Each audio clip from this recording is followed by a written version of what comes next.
Val Emmich, and you're watching the Underground Plug.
Underground Plug. I'm your host Caroline, and I'm hanging out with Val Emmich.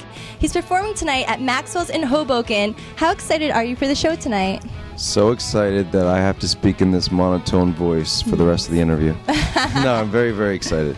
Nice, awesome. I'm excited to see you perform. Now, you're currently on tour with Good Old War, and you've been all over the U.S., but is coming back to Jersey just a little more fun to play here since you are from Jersey? Yeah, it's fun. Sometimes it's nice to be in front of strangers because they don't know you, and you could just be as weird as you want to be, get your freak on. Mm-hmm. But sometimes it's awkward when you can look in the audience and see people you actually know. It like takes you out of the dream world. Mm-hmm. But it's great. It feels comfy. Yeah. It's good to be back home. Yes. And you're going to be performing songs of your new album, Aide Memoire, tonight, and you recorded it in just 7 days. Now, you said that you wanted to do so to remove any possibility of overworking the songs. Yeah. Can you elaborate on that?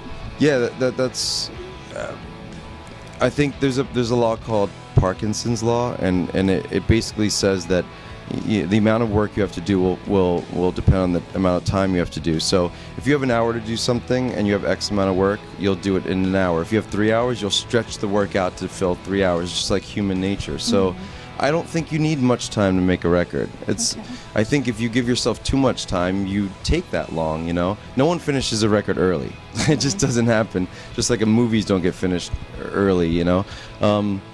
So I'm my own worst enemy. Like I think too much, and so the idea was to make it so I can't think, and there's a strict deadline, so I have to just like speak and act from impulse. Right. And you didn't share this album with your family or friends until it was officially released publicly. Yeah. So did that help in making it more honest and genuine as well?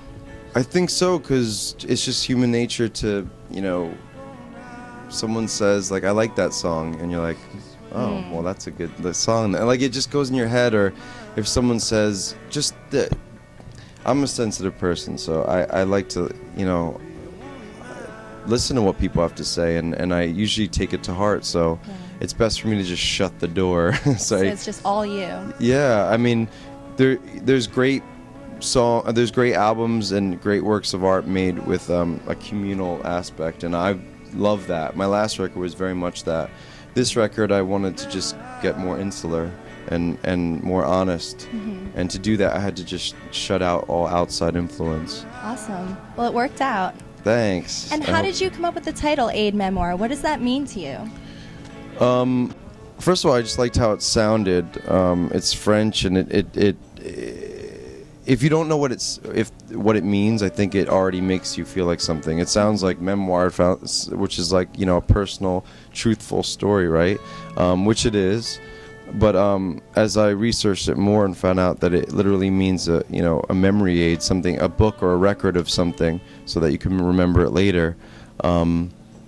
That's what I was trying to do. I was trying to make a document of something really honestly, down to the band performing live, and not fixing mistakes. Just let it be raw and human. And there was another aspect to it. Like, I have a really bad memory. I can only remember some things, and I wanted to like go back and try to remember things. And a lot of this album deals with the past, and trying to think of how I used to view life would be in the future. Now I'm in that future. It's like, oh, when I grow up, that's the name of the first song, and now I'm grown up. So I have to take stock of where I'm at now and say, how did I do? Am I an okay adult? So, I mean, not every record is that sort of formulated, but this, was. It just seemed like a real album in the true sense that it was a collection, Instead of just a bunch of songs, it told a larger story. And years from now, you'll remember how you were in this moment. Yes, yeah, exactly. That's pretty cool. Yeah. Now, this is the first album that you have the Veeries, your backing band, on it. How did you guys come together? I played with all the guys multiple times in my life, and I was looking for the right band to go on a road trip with, basically. We performed we recorded in Omaha, and there was like a feeling of like just getting away from home and going to the heartland where it could have been anywhere. It could have been the moon. It just didn't. It had to be a place where we couldn't think about home because we couldn't get home within like a day. It was like putting yourself on an island. So again, you could just focus on the art. And I needed guys that would just lift and pick up their life and come out and do that with me. So that was one thing, and I needed guys who would make the right kind of record, and I just felt like these guys would bring the right creative aspects to it too. I don't know. It was very important, and usually it takes a long time to build the band, but we did it in like a few weeks, and I sent them the songs, and it just worked. It could have not worked, yeah. So it was all kind of magical, yeah. Good. Well, has working with them changed your sound a little bit? Because I know from Little Daggers it was more pop rock, it was more upbeat. So your new album, has being with the Veeries changed that a little bit? Yeah, I mean, if you look at all my records, they all change, and I think that's just a factor of me being bored and trying to grow and trying to see what I could do, and I'm sure the next record will be much different than this one. For Little Daggers, for example, I just wanted to make something that was like a tight, ear candy, feel good kind of, but catchy. Yeah. And I wanted every moment to be catchy. And this, I wanted to stretch it out. Those songs on Little Daggers are very short. These are really long, and I wanted them to like get in there and not expect anything from it. Just like be like, wow, let me get in the mood of this song. That was just what I felt like doing at the moment. Well, I like it. Cool. How do you write your lyrics? Because you really do tell a story with each and every song, especially on this album. It's sometimes a mystical thing. I'm not like a mystical person. I'm a very logical person, so it's hard for me to like attribute it to some kind of magic. But I've heard songwriters talk about it like this, like Dylan and Petty, some of my favorite songwriters, say it just comes through them.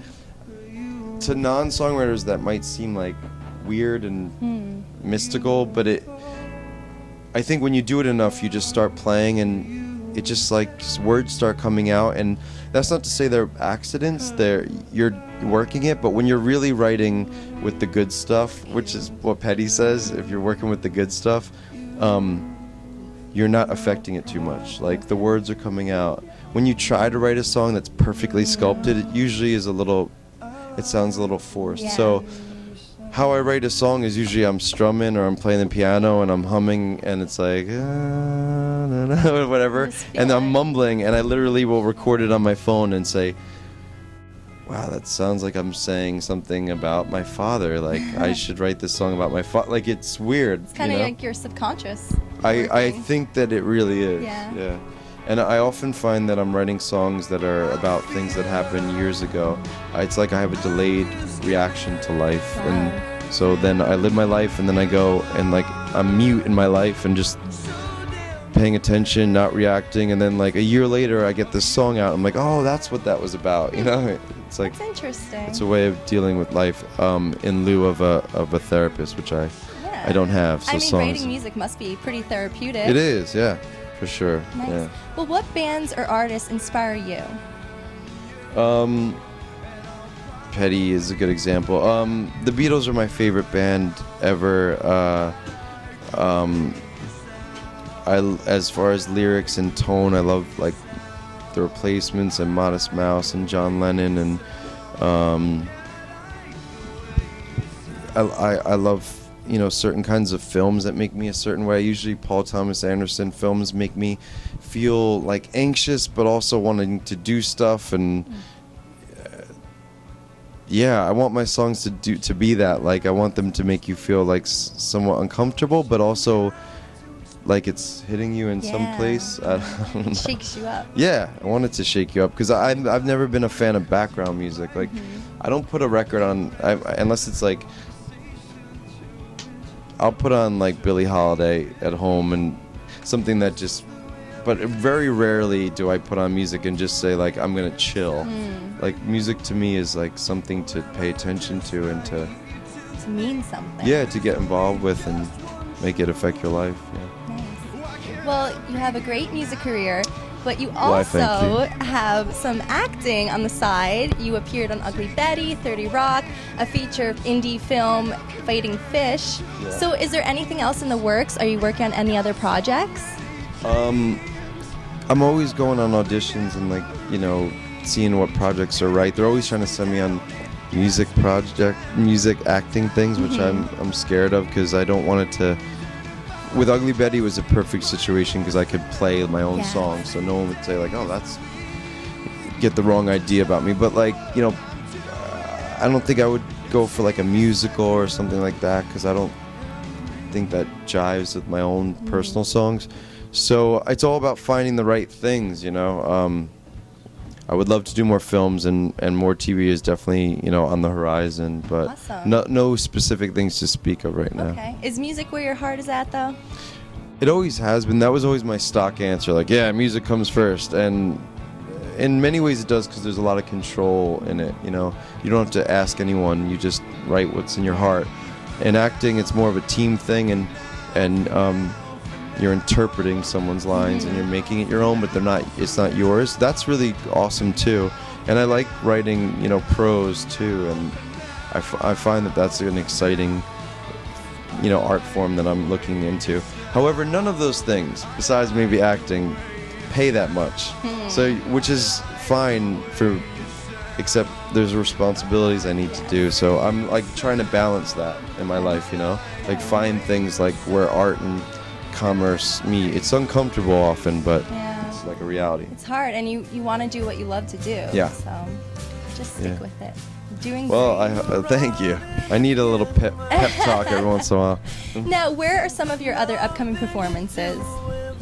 We are in Brooklyn this week, and then Buffalo and Pittsburgh and Cleveland. So we're doing a little northeast, northwest, and then it's home for the holidays. And yeah, that's the immediate future. Awesome. Well, I want to thank you for taking the time to hang out with me tonight. And everyone, make sure you pick out his new album, Aide Memoire, because now you have been plugged in to Val Emmich. Thanks.